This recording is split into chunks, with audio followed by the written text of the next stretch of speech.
Nyuma y'igihe kirekire abagore babaye mu buryo bwo gukandamizwa kumva ko abagore nta kintu bashoboye, igihugu cy'u Rwanda cyangwa se igihugu cyacu cy'u Rwanda kiri mu bihugu bya mbere byafashe iya mbere mu guha agaciro abari n'abategarugori, maze bakagaragaza ko bafite ubushobozi kandi bafite byinshi bageza ku gihugu. Niyo mpamvu rero mu Rwanda usanga harimo abari n'abategarugori benshi bafite inshingano zitandukanye mu kubaka igihugu cyacu cy'u Rwanda mu byiciro bitandukanye, yaba ari mu mikino, mu miyoborere cyangwa se mu myidagaduro n'ahandi, usanga ko nabo bagiye bahabwa ijambo. Niyo mpamvu rero muri leta yacu cyangwa se muri leta y'igihugu cyacu bagiye bashyira hamwe uburinganire n'ubwuzuzanye, kumva ko umugore nawe afite byinshi yageza ku gihugu. Niyo mpamvu naguteguye liste y'abari n'abategarugori bari kwitwara neza muri leta y'u Rwanda mu miyoborere cyangwa se mu byiciro bitandukanye by'ubuyobozi, yaba ari mu nteko nshinga amategeko ndetse n'ahandi. Niyo mpamvu nagiye tuzi kuganira kuri ino ngingo.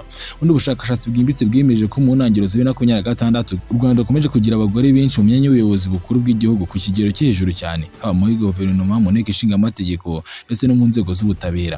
Iyo naguteguye uno rutonde cyangwa tuzi kugenda tuvuga abantu bayobozi bakuru mu nzego z'igihugu, tutajya tuvuga amazina yabo, tuvuge n'ibyo bayobora, tujya tuvugaho n'amateka gato ku buzima bagiye bacamo. Naguteguriye liste ndende y'aba ngaba, naguteguriye liste ndende y'aho amazina yabo, byinshi bagiye bakora cyangwa se byinshi bagiye bayobora, uze ko nyuma tugenda tuvuga kuri aba ngaba. Ikindi kandi nagutegurira amwe mu mateka y'abagore bayoboye igihugu cyacu cy'u Rwanda mu mateka, bakagenda bagiye ikintu kinini cyane bakigezaho, dore ko no baciye inzira kuri bano bagenzi babo bari kwitwara neza muri iki gihe. Niyo mpamvu nagira ngo tuze kugenda tuganira kuri iyi ngingo, tuvuge byinshi kuri ino ngingo, tujya tuvuga amazina yabo ndetse n'ibindi bari kuzamuka muri kino gihugu cyacu babigireho kugira ngo bazitware neza muri zino nshingano. Uze ko nyuma dutangire njye wumva nitwa Ngabo Intwari Kadi, ngi na indi Spotlight Jam, ibiganiro by'ubwenge, amakuru ndetse n'ibindi bigenda bikujyaho buri munsi. Niba utarakora subscribe rero waracikamwe, uze kubanza kuri subscribe kugira ngo uzajye ubana natwe buri gihe, uze no gukora like kuri ino video niba wakunze ibyo dukora, nabundi reka nguhe ikaze. Uze ko nyuma tugiye tuvuga kuri buri cyiciro mu nzego z'ubutegetsi. Guverinoma nshya yashyizweho nyuma y'amavugurura yabaye muri 2025 iwe na Minisitiri w'Intebe Dr Justin Nsengiyumva. Abagore bafite imyanya ikomeye barimo Ines Mambara, akaba ari Minisitiri ushinzwe imirimo y'inama y'abaminisitiri, Dr Bernadette Arakwiye akaba ari Minisitiri w'ibidukikije, wasimbuye Dr Valentine Uwamariya muri Nyakanga 2025. Cyangwa se undi muntu urimo yitwa Console Uwimana, akaba ari Minisitiri w'uburinganire n'iterambere ry'umuryango Prof, akaba ari no ku mwanya wa Vice Perezida wa mbere muri RPF Inkotanyi. Undi muntu urimo yitwa Neri Mukazayire, akaba ari Minisitiri wa Siporo cyangwa se akaba ari Minisitiri wa Siporo kuri uno mwaka.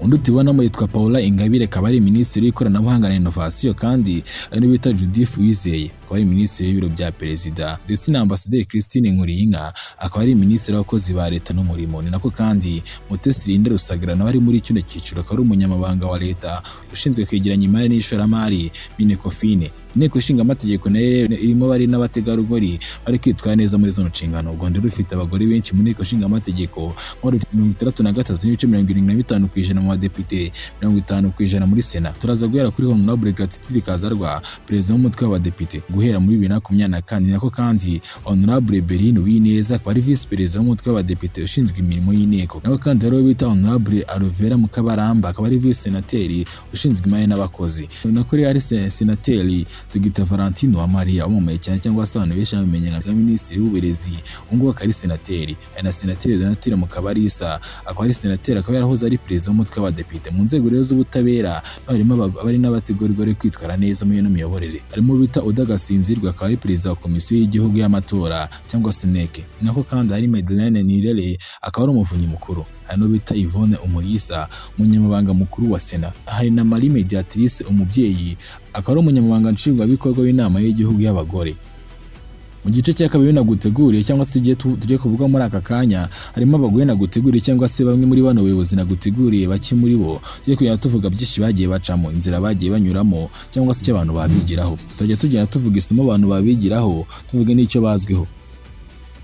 Ku mwanya wa mbere hari uwo bita Gertrude Kazarwa, akaba ari perezida w'umutwe w'abadepite. Yari asanzwe ari senateri kandi afite amateka maremare mu bijyanye n'amategeko n'uburenganzira bwa muntu. Cyazwiho n'ubushobozi mu gusesengura amategeko n'ubutabera. Icyo abantu bamwigiraho rero ni ubwiyoroshye no gukorera mu mucyo, byatumye rero agirwa icyizere cyo kuyobora urwego rukomeye cyane bakoraga mu ntege z'uwamwanje Donatille Mukabarisa. Honorable Console Uwimana, wari Vice Perezida wa mbere wa RPF Inkotanyi, akaba na Minisitiri. Inzira yaciyemo rero yabanje kuba muri Sena, anaba umwe mu bagore b'abacuruzi bakomeye cyane mbere yo kwinjira mu nzego za politike ku rwego rwo hejuru. Icyazwiho rero niyo mugore wa mbere mu mateka y'u Rwanda wageze ku mwanya wo hejuru muri RPF Inkotanyi. Icyo abantu bamwigiraho kurenga imbibi maze akagera ahantu kure, kuba ari we mugore wa mbere muri uwo mwanya bishimangira ko ubushobozi bw'umugore butagira imipaka cyangwa se butagira aho bwagarukira. undi muntu turi buvugeho ni Honorable Paula Ingabire, akaba ari Minisitiri w'ikoranabuhanga na innovation. Inzira yaciye muri yize MIT muri Leta Zunze Ubumwe za Amerika, akora muri Rwanda Development Board cyangwa se RDB nka Head of ICT. Icyazwiho rero no guhindura u Rwanda hub y'ikoranabuhanga binyuze mu mishinga itandukanye n'irembo cyangwa se byakomeje kugenda ateza imbere bijyanye na AI cyangwa se Artificial Intelligence. Icyo abantu bamwigiraho rero no guhuza ubumenyi bw'ishuri cyangwa se bizwi nka technical skills n'imiyoborere. Yerekanye ko urubyiruko rushobora kuba rwayobora imiryango ikomeye cyane rugatanga umusaruro ufatika. Undi muntu naguteguye turi buvugeho ni Senateri Dr Valentine Uwamariya, akaba ari senateri ubu ngubu, akaba yarahoze ari minisitiri. Inzira yaciye muri rero umushakashatsi n'umwarimu muri kaminuza y'u Rwanda, rero ko minisitiri w'uburezi ndetse na minisitiri w'ibidukikije. Icyazwiho rero no gukunda umurimo cyangwa se kugira umurava cyangwa se ibindi bizwi nka hard working ndetse no guhangana n'ibibazo byinshi bitandukanye. Icyo abantu bamwigiraho rero no ubwihangane ndetse no guhindura ibyerekezo cyangwa se adaptability, uko yagiye ayobora ibintu byinshi bitandukanye kuva kuri minisiteri y'uburezi, y'ibidukikije, akaba ari senateri. Ni ibintu byinshi rero abantu bamwigiraho. Ikindi kintu twakaganiraho muri aka kanya ni abandi bagore bayoboye igihugu cyacu cy'u Rwanda cyangwa se bagiye bayobora imyanya itandukanye mu Rwanda kandi bakanitwara neza. Umwanya wa mbere yo mu bagore bayoboye igihugu cyacu cy'u Rwanda kandi bagakora ibintu neza, nubwo uyu nguyu akiyoboye na n'ubu ngubu, yitwa Honorable Donatille Mukabalisa. Yayoboye umutwe w'abadepite mu gihe kirekire cyane kuva 2013 kugeza 2024, bivuze ngo amaze imyaka 11 yose ayoboye umutwe w'abadepite. Azwiho ko yarayoboye inteko yashyizeho amategeko menshi arengera umugore ndetse n'umwana. Undi muntu turi buvugeho umwe mu bayoboye igihugu cyacu cy'u Rwanda ariko akakiyobora neza ni Honorable Rose Mukantabana. Niwe mugore wa mbere wabaye perezida w'umutwe w'abadepite muri 2008. Inzira yerekanye ko umugore ashoboye kuyobora urwego rushyiraho amategeko cyangwa se legislative branch. Undi mugore nagutegura turi buvugeho yitwa Aloysia Inyumba. Aloysia Inyumba rero ni umwe mu ntwari z'abagore mu Rwanda, ariko yaratabarutse kugeza ubu ngubu. Imana imuhe iruhuko ridashira. Yagize uruhare rero rukomeye cyane mu gucira impunzi no gushyiraho politiki y'uburinganire bwa mbere nyuma ya Jenoside yakorewe Abatutsi mu 1994. Azwiho ubwitange n'urukundo rw'igihugu. Undi mugore turi buvuge cyangwa se undi muntu turi buvuge ayoboye igihugu cyacu cy'u Rwanda kandi akakibara neza, akaba n'intwari ikomeye cyane. Abantu benshi muramuzi, abantu benshi muzi amateka muramuzi, yitwa Agathe Uwiringiyimana. Yabaye minisitiri w'intebe wa mbere mu gihugu cyacu cy'u Rwanda mu gihe mu mwaka w'igihumbi kimwe magana cyenda 1994 kumanura. Nubwo rero yabayeho mu bihe bikomeye cyane mu gihe igihugu cyari cyugarijwe n'amacakubiri, yaje kwitwara neza maze aza kuba intwari y'igihugu, dore ko rero gahunda zose igihugu cyabaga gishyize imbere we ntabwo azijyagamo cyangwa se za gahunda zo gucamo abanyarwanda kabiri we ntabwo azijyagamo, ahubwo yahoraga arwanira ubumwe bw'abanyarwanda. Icyo cyatumye rero aza no kuba intwari y'igihugu. Ni umwe mu bagore b'intangarugero kugeza ubu ngubu, n'abandi bose bari mu nshingano bagombye kuba bakigiraho.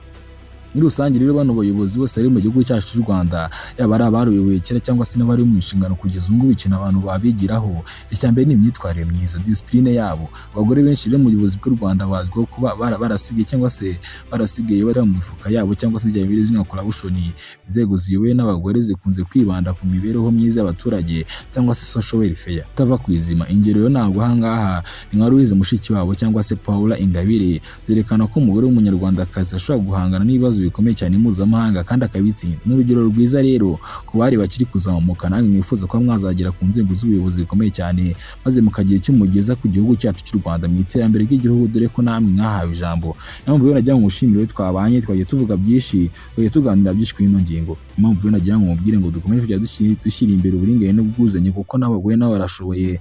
Niba ari mu mashuri aho biga, n'ubumve ko abakobwa ntacyo bashoboye, nabo baba bashoboye byinshi kandi baba bakora byinshi. Reka ngushimire babanye natwe. Ngiyi n'ayindi Spotlight Jam, ibiganiro by'ubwenge ndetse n'amakuru byose bigenda bikugeraho buri munsi, bigusobanura byinshi zitandukanye ku ngingo zitandukanye, yaba ari mu myidagaduro, politiki nk'iki kiganiro ndetse n'ibindi bitandukanye. Byose rero ni ku bwacu, kandi njye wumvaga nitwa Ngabo Intwari Kade, naho ubundi hasta la vista.